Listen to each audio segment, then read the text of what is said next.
The narrative for me in Battletech is the idea that there is this awesome war machine. And think about the amount of damage. Let's look at a medium mech. Let's look at a heavy mech. The amount of damage that they can take. I mean, literally arms are blown off, legs are about to fall off, you took an engine hit, heat pouring out everywhere, fusion reactors just ready to shut down, but you're still in the fight. You're still there, fighting it out. You've got like 3 weapons left out of your primary 10, and you're still fighting, and you're punching and you're kicking. Mechs take a ton of damage, a lot of damage. Now, in that narrative, if we're looking at the Inner Sphere, Succession era, Fall of the Star League, your mech might get so damaged, so destroyed, even if it's not scrapped, it's going to take you literally generations to repair. And a lot of the rules, some of the optional rules in the Total Warfare, recognize that even the great houses going at each other, you're very much knights of the realm. You're very much this idea of nobility. So if you take a certain amount of damage, you're allowed to withdraw off the table. Now, in full disclosure, most of the games that I play, we just go head to head. No mercy, no quarter, none asked, none given, and we try to just blow everything up. So the question, of course, is at some point, now we're going to discount for a minute that lucky headshot, or you blow out my left torso and you hit some ammo and I explode. I mean, there are times where your mech physically gets destroyed, but when you look at the mech sheet, the stat sheet, you probably could have taken a lot more damage. As your mech takes damage, we're going to look fighting to the bitter end. Maybe you're playing a mech that's all energy based. Maybe you're playing a mech that just its arms are blown off, its leg is almost off, you don't have many weapons left. How do we get the most out of it? So there's going to reach a point, and the reason why I picked the medium and heavy mechs, especially heavy mechs, it's easier to understand this concept.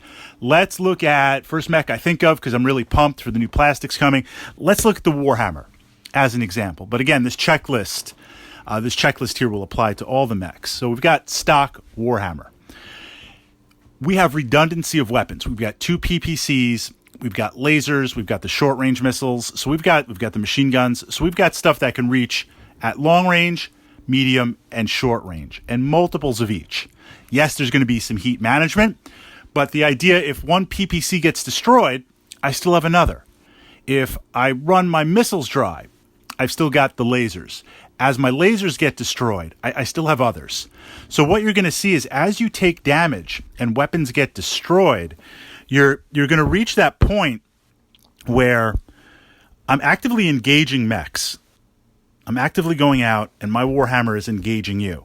But at some point when I take catastrophic damage, when I start getting my arm blown off and I'm into internals and I'm taking heat sink damage and it's really just trashing my mech, at some point, the damage output is going to be so minimal. I'm not going to have every turn the ability to fire the majority of my weapons because they're destroyed or heat sinks.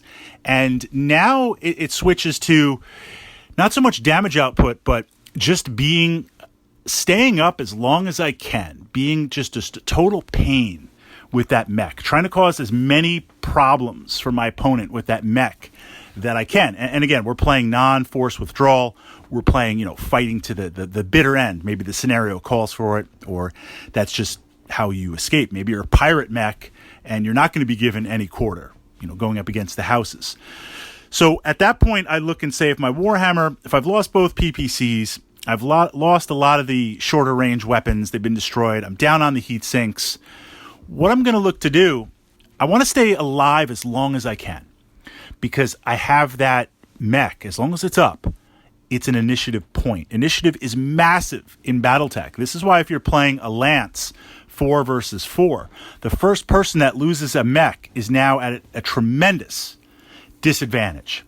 And if you're playing a bigger game, as you lose forces, even if you win initiative, the way initiative works with doubling and tripling up on units, you're going to be overwhelmed. And this is an important part of the game because it represents the initiative of the battle and it gives real consequences. It gives real-time consequences to losing pieces, to losing units, models, mechs, tanks on the table. So if it reaches that point where I realize I don't have much left, and I'm a mess. I'm really not going to do much damage to my opponent. I won't say withdraw, but if one side of my mech isn't as damaged, I'll pull to the other side. I'll try to pull back a little bit and stay at range. I'll try to stay up as long as I can. Look, crazy things happen in Battletech. 2 crazy examples. Never enough battle value to play all the toys you want. But I was playing an awesome. I usually play an awesome. And the 2 examples I'm going to give are longbows and awesomes, because I love playing those 2 mechs on there. Archers too, Warhammers, too many favorites. The awesome, if you have the game of Armored Combat Starter, look at that sheet. It has more rear armor than some mechs have forward-facing armor, light mechs. It has the most rear armor out of all the mechs. It's massive. You never want to give someone your rear. So I'm sitting there with this awesome. I'm firing away at PPCs. I'm pushing the heat. My arm gets blown off. The other arm gets blown off. I'm taking hits. My legs are getting chewed up. I lose another PPC. So now I'm down to 1 PPC. I've got the laser. I've taken some heat sink damage. And I'm just all internals. Everything's sparking. Everything's burning. At that point, I know I'm probably going to start going down. I'm going to be taking engine hits. It's in another 2 or 3 turns, the way everything is focus firing on me, I'm going to be dead. What do? I turn around. I give my opponent my rear. And I start running, because you can't run backwards. But I turn and I start running to put some distance. I lost 1 PPC. But I really couldn't shoot that 1 PPC. Well, I could. I could, even with the heatsink damage. But what would I gain from 1 PPC shot? I got to be in range. I got to hit. I got to hit a spot that I want. And then the mech's destroyed.